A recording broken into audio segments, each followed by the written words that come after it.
എല്ലാവർക്കും സലു കിച്ചണിലേക്ക് സ്വാഗതം. ഞാൻ സമീറ.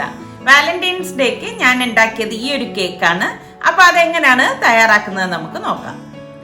ഇതുണ്ടാക്കാൻ വേണ്ടി ഞാനിവിടെ 1 കപ്പ് മൈദാമാവും 1/4 കപ്പ് മിൽക്ക് പൗഡറും അതുപോലെ തന്നെ 1/4 ടീസ്പൂൺ ബേക്കിംഗ് സോഡയും 1 ടീസ്പൂൺ ബേക്കിംഗ് പൗഡറും ഇതുപോലെ ഒരു നേർത്ത അരിപ്പയിലിട്ടിട്ട് ഒന്ന് അരിച്ചെടുക്കുകയാണ് ചെയ്യുന്നത്.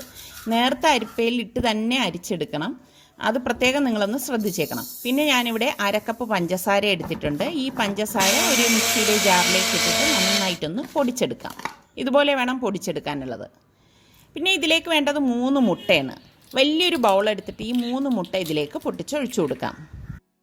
ഒരു ഇലക്ട്രിക് ബീറ്റർ കൊണ്ട് ഇതൊന്ന് ബീറ്റ് ചെയ്തെടുക്കണം.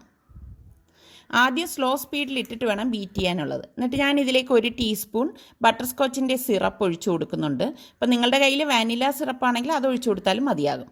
പിന്നെ നമ്മൾ ഈ പൊടിച്ചു വെച്ചിരിക്കുന്ന പഞ്ചസാര കുറേശ്ശെ ഇതുപോലെ ഓരോ സ്പൂൺ വീതം ഇട്ട് ബീറ്റ് ചെയ്തുകൊണ്ടേ ഇരിക്കണം. കുറേശ്ശെ മാത്രമേ നമ്മൾ ഇതിലേക്ക് ചേർത്ത് ബീറ്റ് ചെയ്യാവൂ കേട്ടോ. പിന്നെ ഇതിലേക്ക് വേണ്ടിയിട്ട് 1/2 കപ്പ് ഓയിൽ എടുത്തിട്ടുണ്ട്. ഈ ഓയിൽ ഇതുപോലെ തന്നെ കുറേശ്ശെ ഒഴിച്ച് നമ്മൾ ബീറ്റ് ചെയ്തെടുക്കണം. ഇതിപ്പോൾ എല്ലാം നന്നായിട്ടൊന്ന് മിക്സായി വന്നിട്ടുണ്ട് കേട്ടോ.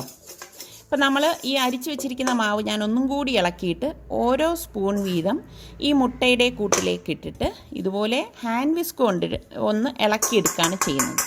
സ്പീഡിൽ ഇത് നമ്മൾ ഇളക്കരുത് കേട്ടോ, അത് പ്രത്യേകം ഒന്ന് ശ്രദ്ധിച്ചേക്കണം. അപ്പോൾ ഈ മാവെല്ലാം ഞാനിവിടെ മിക്സ് ചെയ്തെടുത്തിട്ടുണ്ട്. എന്നിട്ട് ഒരു ബേക്കിംഗ് ട്രേ എടുത്തിട്ട് ഞാൻ ബട്ടർ പേപ്പർ ഇട്ടിട്ടുണ്ട്. എന്നാലും ഞാൻ കുറച്ച് ഓയിലൊന്ന് ബ്രഷ് ചെയ്ത് കൊടുക്കുകയാണ്. അപ്പോൾ നമ്മൾ ബീറ്റ് ചെയ്ത് വെച്ചിരിക്കുന്ന മാവ് ഒന്നും കൂടി ഒന്ന് ഇതുപോലെ ഇളക്കിയിട്ട് ഈ ബേക്കിംഗ് ട്രേക്കുള്ളിലേക്ക് ഒഴിച്ചു കൊടുക്കും.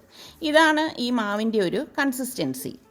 ഈ സമയം ഞാൻ 180 ഡിഗ്രി സെൽഷ്യസിൽ 5 മിനിറ്റ് ഓവൻ പ്രീ ഹീറ്റ് ചെയ്യാൻ വെച്ചിട്ടുണ്ടായിരുന്നു. പിന്നെ ഇതുപോലെ ഒരു സ്ക്യൂവർ കൊണ്ട് നന്നായിട്ടൊന്ന് ഇളക്കി കൊടുക്കണം. ഓവൻ ഇവിടെ പ്രീ ഹീറ്റ് ആയിട്ടുണ്ട്. അപ്പോൾ ഇത് 180 ഡിഗ്രി സെൽഷ്യസിൽ 30-35 മിനിറ്റ് ഇതൊന്ന് ബേക്ക് ചെയ്തെടുക്കാം. ഇതിപ്പോൾ കേക്ക് ബേക്കായി വന്നിട്ടുണ്ട്. ഇതിൻ്റെ മുകൾ ഭാഗം കുറച്ച് പൊന്തിപ്പോയി. ഇതിനിടയിൽ എനിക്ക് കറണ്ട് പോയായിരുന്നു. അപ്പോൾ അതുകൊണ്ടാണ് അതങ്ങനെ പൊങ്ങി വന്നിരിക്കുന്നത്. അത് പ്രശ്നമൊന്നുമില്ല, നമുക്ക് അത് കട്ട് ചെയ്ത് മാറ്റാവുന്നതാണ്. അപ്പോൾ ഇത് നന്നായിട്ട് തണുത്ത ശേഷം മാത്രമേ നമ്മൾ കട്ട് ചെയ്യാവൂ. അത് നിങ്ങൾ പ്രത്യേകം ശ്രദ്ധിക്കണം. 1 മണിക്കൂറെങ്കിലും പുറത്തിരിക്കണം കേട്ടോ. അപ്പോൾ ആ ഭാഗം ഞാൻ മാറ്റി വെച്ചിട്ടുണ്ട്. അപ്പോൾ ഈ കേക്കിനെ ഞാൻ 3 പാർട്ടായിട്ട് കട്ട് ചെയ്ത് മാറ്റുവാണ്. ഒരേ ലെവലിൽ തന്നെ നമ്മളിത് കട്ട് ചെയ്യാൻ ശ്രദ്ധിക്കണം കേട്ടോ. ഇനി നമുക്ക് ഇത് ഐസിങ് ചെയ്യാൻ വേണ്ടിയിട്ട് ക്രീം വിപ്പ് ചെയ്തെടുക്കാം. ഞാനിവിടെ 2 കപ്പ് വിപ്പിംഗ് ക്രീം എടുത്തിട്ടുണ്ട്. അത് ഞാൻ ഇതുപോലെ സ്ലോ സ്പീഡിൽ ഇട്ടിട്ടാണ് പിന്നെ മീഡിയം സ്പീഡിലാക്കും. അത് കഴിഞ്ഞിട്ട് ഇത് ഹൈ സ്പീഡിലാക്കും. ഒരു 10 മിനിറ്റെങ്കിലും നമ്മളിതുപോലെ വിപ്പ് ചെയ്തെടുക്കണം. ഇതിപ്പോൾ വിപ്പ് ചെയ്തെടുത്തിട്ടുണ്ട്.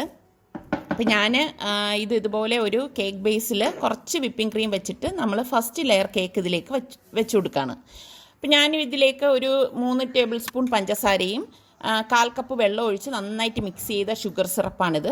ചൂടുവെള്ളമൊന്നും എടുക്കേണ്ട കാര്യമില്ല കേട്ടോ. ഈ ഷുഗർ സിറപ്പ് ഈ കേക്കിനുള്ളിലേക്ക് ഒന്ന് ഒഴിച്ചു കൊടുക്കണം. എന്നിട്ട് നമുക്ക് ഈ വിപ്പ് ചെയ്ത് വെച്ചിരിക്കുന്ന ക്രീം ഇതിനുള്ളിലേക്ക് വെച്ചിട്ട് ഇതുപോലെ ഒന്ന് ലെവൽ ചെയ്ത് കൊടുക്കാം. നമുക്ക് ആവശ്യമുള്ള തിക്നെസ് വെച്ച് കൊടുക്കണം കേട്ടോ. വീണ്ടും നമ്മൾ അടുത്ത കേക്ക് ഇതുപോലെ വെച്ച് കൊടുത്തിട്ട് ഷുഗർ സിറപ്പ് ഒഴിച്ചു കൊടുക്കും. ഷുഗർ സിറപ്പ് നന്നായിട്ട് ഇതിലേക്ക് ഒഴിച്ചു കൊടുക്കും കേട്ടോ. അതിനുശേഷം വീണ്ടും നമ്മൾ വിപ്പ് ചെയ്ത ക്രീം വെച്ചിട്ട് ഇതുപോലെ ഒന്ന് ലെവൽ ചെയ്ത് കൊടുക്കും. ഇങ്ങനെ ഈ പ്രോസസ്സ് നമ്മൾ ഈ കേക്ക് കഴിയുന്നത് വരെ ചെയ്തു കൊടുക്കുകയാണ് ചെയ്യുന്നത്. കേക്കിൻ്റെ കാര്യത്തിൽ ഞാൻ കോൺഫിഡൻ്റ് ആണ്. ഏത് തരം കേക്ക് ഉണ്ടാക്കാനും എനിക്കറിയാം. പക്ഷേ ഐസിങ്ങിൻ്റെ കാര്യത്തിൽ പെർഫെക്റ്റ് അല്ലെന്നാണ് എൻ്റെ ഒരു തോന്നൽ.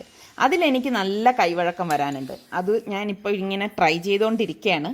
അങ്ങനെ ഞാൻ ഐസിങ്ങിൽ പെർഫെക്റ്റ് ആകുമ്പോൾ നിങ്ങളെടുത്ത് എൻ്റെ അനുഭവം ഞാൻ ഷെയർ ചെയ്യുന്നതാണ്. എന്നെപ്പോലുള്ളവർക്ക് അത് ചിലപ്പോൾ ഉപകാരപ്പെട്ടാലോ.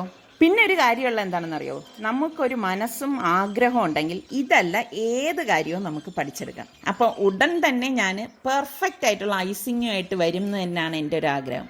അങ്ങനെ നമ്മൾ ഒരിടത്തും തോറ്റു കൊടുക്കാൻ പാടില്ലല്ലോ. ഈ കേക്കൊക്കെ ഡെക്കറേഷൻ ഞാൻ മനസ്സിലാക്കിയെടുത്തോളം നമ്മളുടെ മനോധർമ്മം അനുസരിച്ച് ഇഷ്ടമുള്ള രീതിയിൽ നമുക്ക് ഡെക്കറേറ്റ് ചെയ്തെടുക്കാം. അപ്പോൾ ഞാൻ ഈ ഒരു രീതിയിലാണ് ഡെക്കറേറ്റ് ചെയ്തെടുക്കുന്നത്. അപ്പോൾ ഇന്നത്തെ ഒരു വാലന്റൈൻസ് ഡേ സ്പെഷ്യലായിട്ട് നിങ്ങൾക്ക് ഈ കേക്കിനെ കാണാം. അപ്പോൾ ട്രൈ ചെയ്യാൻ ഞാൻ പറയുന്നില്ല കേട്ടോ. കേക്ക് നിങ്ങൾ ട്രൈ ചെയ്തോളൂ. ഐസിങ് ഞാൻ പറഞ്ഞില്ലേ, അപ്പോൾ ഞാൻ ഇനി നല്ല റെസിപ്പി ആയിട്ട് വീണ്ടും കാണാം. അതുവരേക്ക് എല്ലാവർക്കും ബൈ.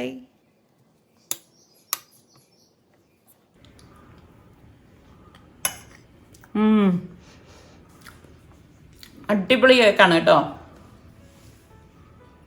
അപ്പം നിങ്ങളെല്ലാവരും ഒന്ന് ട്രൈ ചെയ്ത് നോക്കൂ. നമ്മൾ കഴിഞ്ഞ മാസം നടത്തിയ ബഡ്ഡിംഗ് ക്രിയേറ്റേഴ്സ് കോൺടെസ്റ്റിലെ 1ാം സമ്മാനം ക്യാഷ് പ്രൈസ് ആയിരുന്നു. അപ്പോൾ അത് വെച്ച് ചാനലിന് ആവശ്യമുള്ള എന്തെങ്കിലും വാങ്ങട്ടെ എന്നുള്ളതായിരുന്നു നമ്മളുടെ ഉദ്ദേശം. അത് പ്രകാരം നമ്മളുടെ വിന്നറായ മൈ പാഷൻ മൈ വേൾഡിലെ റംഷി ഗിംബലാണ് ചൂസ് ചെയ്തത്. റംഷിക്ക് ഒരിക്കൽ കൂടി കൺഗ്രാറ്റ്സ്.